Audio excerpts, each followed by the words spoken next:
Now that we're done with our discussion about elasticity of demand and supply, we are well set to talk about role of government in the market.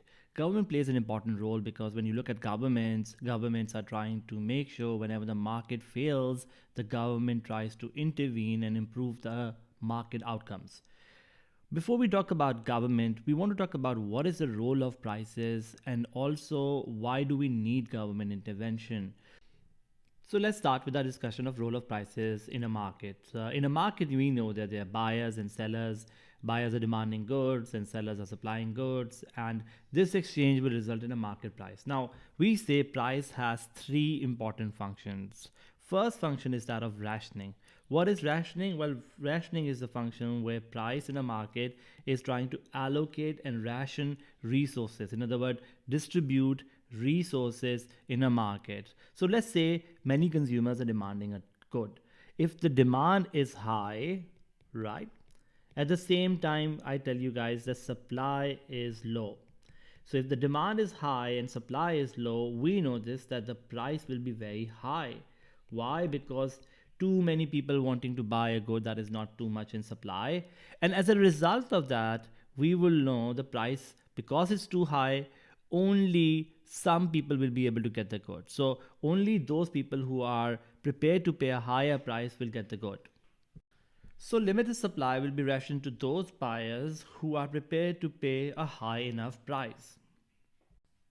On the other hand, if prices are low, then we can say this that there is definitely more sort of resources available, or in other words, there is a lack of scarcity for the goods. So a low price would mean a lot of people can get that good, and that basically means there is a lack of scarcity.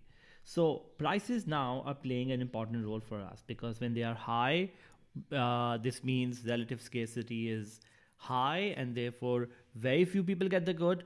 On the other hand, when prices are low, there is what we call lack of scarcity and a lot of people can afford and buy that good.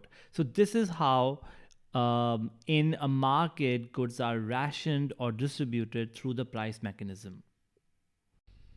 Another important role that prices play is that of signaling. What is signaling? Well, signaling is where the price of a good is a key piece of information to both buyers and sellers, and therefore we believe that it is reflecting market conditions and therefore acting as a signal to those in the market. In other words, it provides information for those in the market in terms of buying and selling.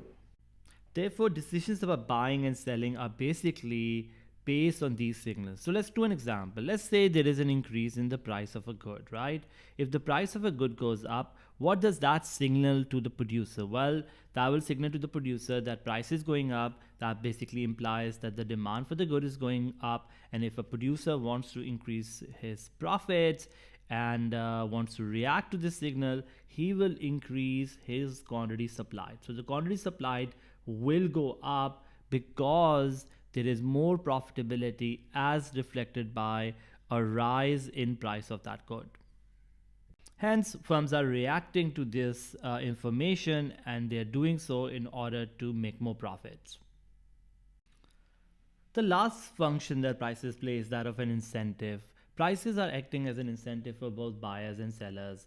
And for buyers, when we say this, the price is acting as an incentive, is because when the price goes down, he knows this that he can now buy more of this good.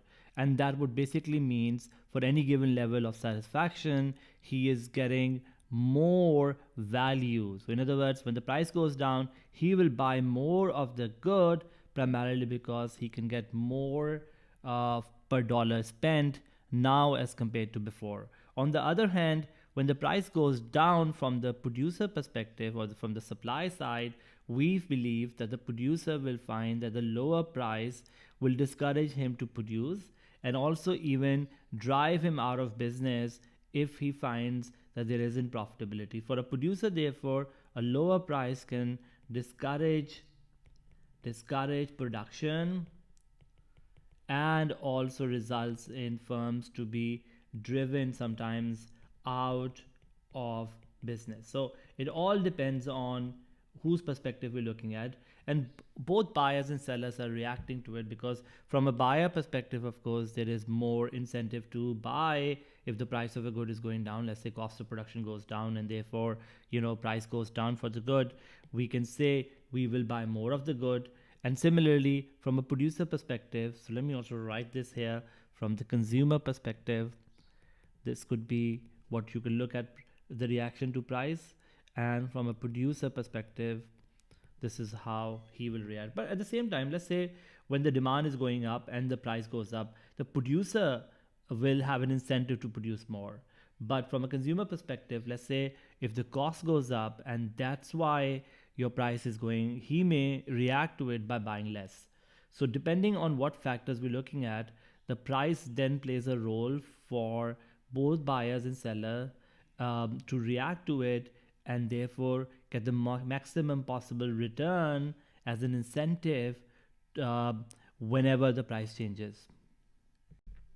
To conclude, therefore, price is playing a role where price is providing signals to producers and consumers. It is an incentive for consumers and producers to react to it. And lastly, it is a way to distribute or ration goods and services. Despite that, we will find that government intervention is needed. So let's talk about why do we need government intervention, or why is government required when price is doing such a good role. And we say this, that the price may not lead to sometimes efficient allocation of resources.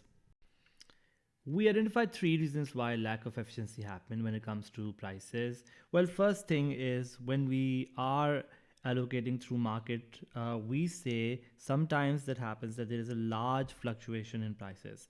The large fluctuation in prices become a problem because from the short run perspective, if the price is fluctuating too much, then this would mean to a producer this gives a wrong signal or a confusing picture.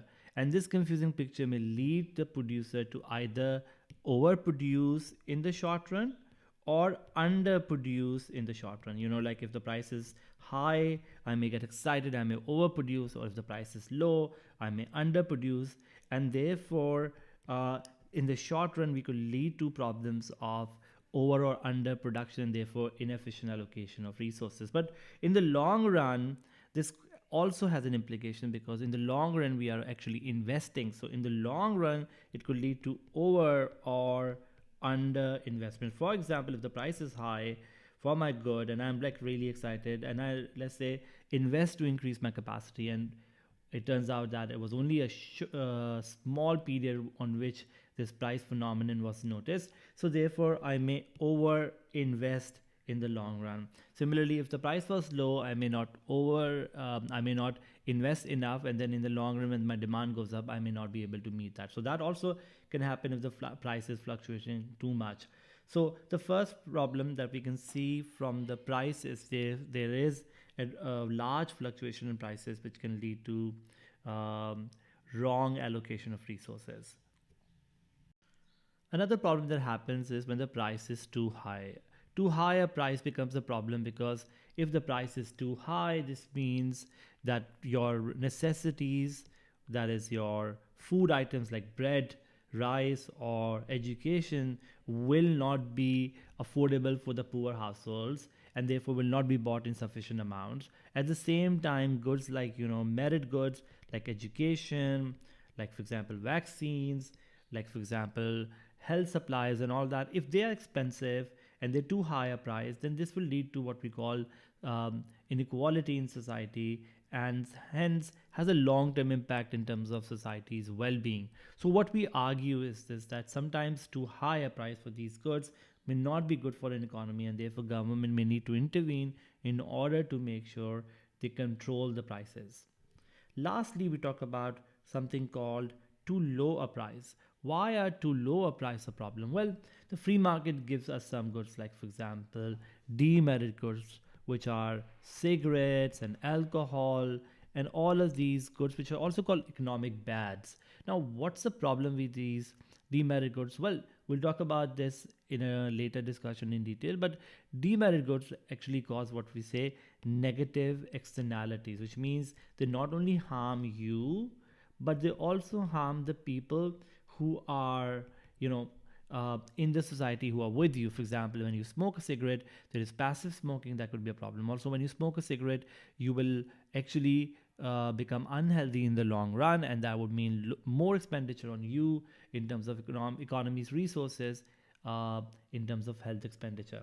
So all of this would mean you are not only hurting yourself but also the society, and that's why there's a negative external effect on people. Similar to this idea, when price is too low for some goods, like for example, if the agricultural goods are too low in price, that could also be a problem because these goods are what we call important for the economy. And if the price is too low, then this may discourage producers or farmers and may result in them to leave industry, right? And if they leave industry, you might see the quantity of this good to get affected. And a lot of times in an economy, government will be supporting sectors like agriculture, in order to make sure that the production remains strong, and in order to make sure they incentivize the farmers to stay in business. So these are the three reasons why we want government to intervene: when the price is too low, when the price is too high, and lastly, when the price is fluctuating too much. In the next discussion, we'll talk about how do government intervene whenever these problems arise.